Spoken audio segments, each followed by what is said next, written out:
Cabin 28, Sheridan Avenue, Keddie, California. On the morning of April 12, 1981, a 14-year-old girl came home from a sleepover and found her mother, her brother, and his teenage friend bound with medical tape and electrical wire, beaten to death in the living room. Her 12-year-old sister, Tina, was gone. No signs of forced entry, 2 hammers left behind, a kitchen knife bent from the force of the attack. How does a triple homicide happen in a tiny mountain resort, with children asleep in the next room, and nobody hears a scream loud enough to matter? The first solid lead didn't surface for over 3 decades. Tonight, 3 victims inside one cabin, a missing child found 3 years later in another county, and one piece of evidence the sheriff's office quietly sat on for years. Detail number 3 is the one investigators still cannot explain. If you follow unsolved American cases like this, subscribe. We publish a new one every week. To understand what happened inside Cabin 28, you first have to understand Keddie itself. In 1981, Keddie was not really a town. It was a fading railroad resort in Plumas County, high in the Sierra Nevada of Northern California, about a 3-hour drive north of Sacramento. A cluster of small wooden cabins wrapped around a central lodge, built decades earlier for train travelers passing through the Feather River Canyon. By the early 80s, the tourists were mostly gone, and many of the cabins were rented cheaply to working-class families. It was quiet, isolated, the kind of place where people said they didn't lock their doors because there was no reason to. That was about to change forever. Glenna Susan Sharp, known to everyone as Sue, was 36 years old. She had recently separated from her husband, a career military man, and had moved with her 5 children from Connecticut to California to start over. She chose Keddie for its quiet and for the cheap rent on a small brown cabin marked with the number 28.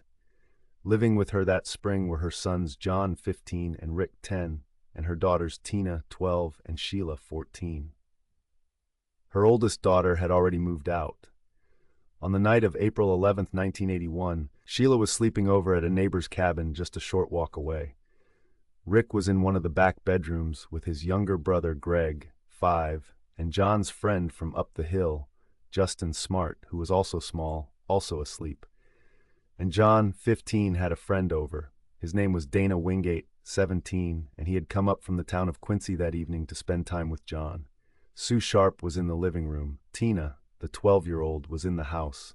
That was the family on that night in that cabin. 6 children, 1 mother, 1 visiting friend.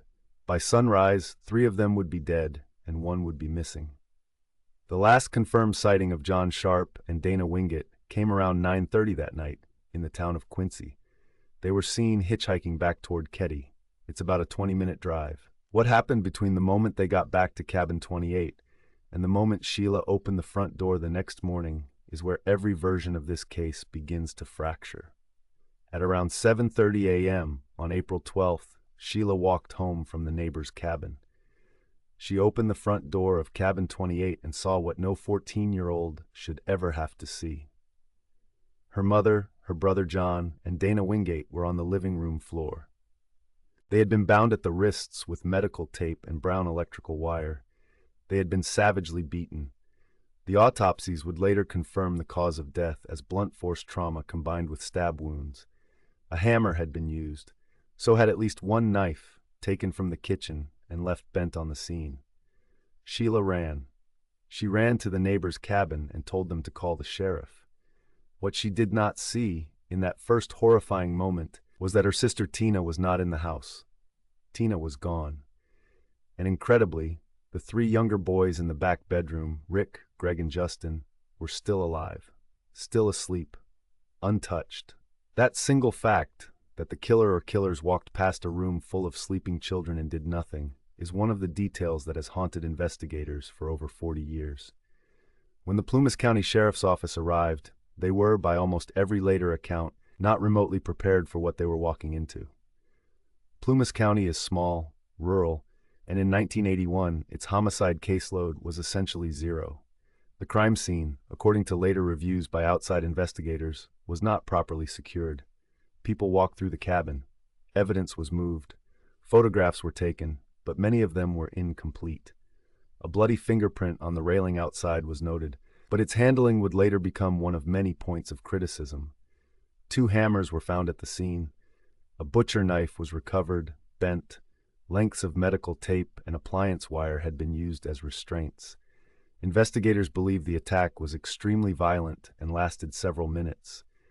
And yet no neighbor in the surrounding cabins reported hearing screams loud enough to prompt a call. That silence, in a resort where cabin walls were thin and the nights were quiet, has never been fully explained. Then came the search for Tina. She was 12 years old, small, blonde, quiet. In the first hours, investigators hoped she might have hidden or fled or been taken and released. The FBI joined the case. Her photograph went out across California and beyond. Weeks passed, then months, then years, and Tina did not come home. In 1984, 3 years after the murders, a bottle collector found human remains near Feather Falls in Butte County, roughly 50 miles from Keddie. Along with the bones were a blanket and a pair of small eyeglasses. Dental records confirmed the identification. It was Tina Sharp. Butte County is a different jurisdiction from Plumas County, and the interaction between the two agencies from that point forward would itself become a source of controversy. Officially, Tina's case was reclassified as a homicide. Unofficially, some investigators felt the physical evidence recovered at that second site was not fully integrated with the Cabin 28 investigation for years. And this is where the case starts to develop the strange, persistent shadow that has followed it ever since. Because from very early on, suspicion inside the community pointed in a specific direction. 2 men, known associates of the family and of people in Keddie, came up in interviews again and again. Their names, later confirmed in court filings and public records long after the fact, were Martin Smart and John Bubidi. Martin Smart was the stepfather of Justin, the little boy who had been sleeping in the back bedroom. He and his wife Marilyn lived in another cabin nearby. John Bubede was an older man, a friend of Smart, described in various reports as an ex-con from out of state who had been staying with the Smarts around that time. Both men were interviewed by police in the immediate aftermath of the murders. Both provided accounts of their movements that night. Neither was arrested, neither was ever charged, and that is where the case sat publicly for the next 30-plus years. But inside the investigation, things were less quiet. A hammer that reportedly matched a hammer missing from Martin Smart's home was recovered at the scene. Marilyn Smart would later tell interviewers that a hammer had disappeared from their cabin around the time of the murders. A therapist who treated Martin Smart years later and who eventually came forward publicly said that during their sessions, Smart confessed to being involved in the killings. That claim, made after Smart's death from cancer in the year 2000, has never been tested in court. Smart himself, before he died, is reported to have written a letter to his estranged wife, containing a line that has since become one of the most quoted and most disputed pieces of the entire Keddie case. The line, as reported by investigators and later by journalists, read something close to, "I have done everything I promised you, except one thing, and I did that for us."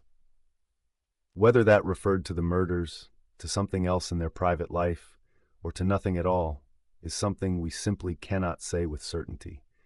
It has never been ruled a confession.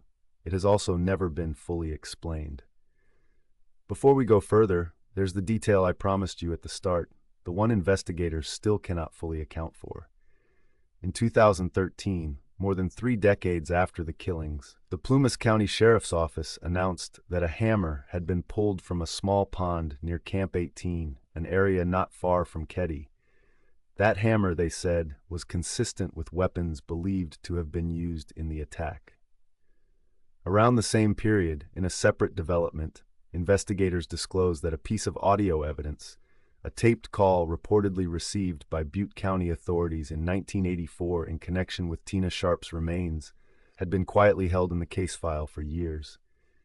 In that recording, an unidentified male voice appears to reference the location of Tina's body. The tape had existed in some form since the 80s. It was not publicly released and fully analyzed for decades. Why that piece of orphan evidence sat where it sat for so long, and what modern forensic analysis might have done with it in 1984 versus 2014, is a question that former investigators, journalists, and members of the Sharp family have been asking ever since. It is the detail, in a case full of them, that most people cannot shake. The official narrative of the case shifted again in 2016. That year, then-Sheriff Greg Hagwood held a press conference in which he stated publicly, for the first time in that clear a form, that investigators believed they knew who was responsible. He named Martin Smart as the primary suspect and referred to John Boubede as an accomplice. Both men were dead by then. Boubede had died in 1988. Smart in 2000. There would be no arrest, there would be no trial. There would be, in the sheriff's own words, a moral certainty without a legal conclusion. For the surviving members of the Sharp family, including Sheila, who found her mother and brother that morning, the announcement was both a form of acknowledgement and a form of pain. Naming the dead does not bring back the dead. And importantly, some independent researchers and journalists who have covered this case for years have pushed back on the tidiness of that conclusion. They have pointed out inconsistencies in witness statements, questions about the movements of other people in Keddie that night, and forensic material that, they argue, has still not been fully processed with modern technology. The sheriff's office has maintained that the case remains open, and that new evidence, if it emerges, will be pursued. So what do we know plainly, and what remains theory? We know that on the night of April 11th into the morning of April 12th, 1981, Sue Sharp, her son John Sharp, and his friend Dana Wingate were killed inside Cabin 28 in Keddie, California. We know they were bound with tape and wire and killed with hammers and a knife. We know Tina Sharp, 12 years old, was taken from that cabin and that her remains were found in 1984 near Feather Falls in Butte County. We know 3 younger children slept through the entire attack and survived. We know that decades later, the Plumas County Sheriff's Office publicly named 2 now deceased men as their suspects, based on evidence that includes physical items, statements from a therapist, and long-held recordings. What we do not know, and what may never be proven in a courtroom, is exactly who did what inside that cabin that night, why the killers stopped where they stopped, why they took only Tina, and whether anyone else still alive, still walking around, knows more than they have ever said. The cabin itself is gone. Cabin 28 was demolished in 2004. Some in Keddie said it had become a magnet for the wrong kind of curiosity. Others said tearing it down was a way of trying, however imperfectly, to close a wound the town had never healed. But the case did not go with the wood and the nails. It stayed. In the files, in the memories of the deputies who walked in that morning and never quite walked back out.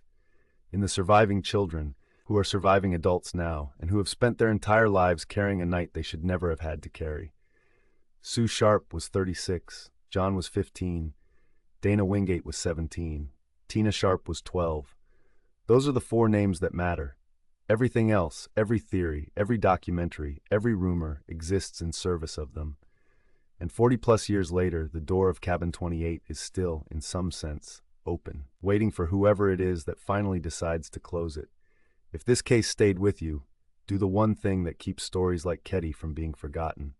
Subscribe to Dark Cases, turn on the bell, and share this video with someone who cares about unsolved crimes. Every share puts these names, Sue, John, Dana, and Tina Sharp, back in front of someone new. And someone new is how cold cases stop being cold.